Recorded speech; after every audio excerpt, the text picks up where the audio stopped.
Game है, एक player पर डिपेंड कभी भी नहीं होती क्रिकेट। और ये 11 শাহিন শাহ আফ্রিদি সাকিব আল হাসানের পারফর্ম দেখে অত্যন্ত হতাশ, কিন্তু সাকিব আল হাসানের ক্যাপ্টেন্সি দেখে তিনি মুগ্ধ।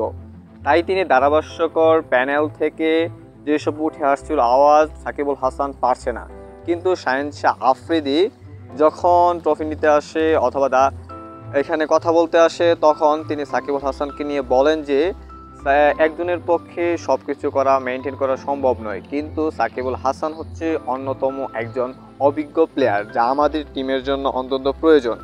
স্পেশালি আমাদের ফাইনাল ম্যাচ রয়েছে, যেখানে সাকিব ভাই আমাদেরকে দুর্দান্তভাবে তার অভিজ্ঞতার মাধ্যমে আমাদেরকে ফাইনাল জয় করবে, যেটা আমরা দেখে আসছিলাম। সাকিব ভাই দেশ এবং দেশের বাইরে বিভিন্ন ফ্র্যাঞ্চাইজি খেলে, যা আমাদের এমন অভিজ্ঞ প্লেয়ার অনেকটা প্রয়োজন।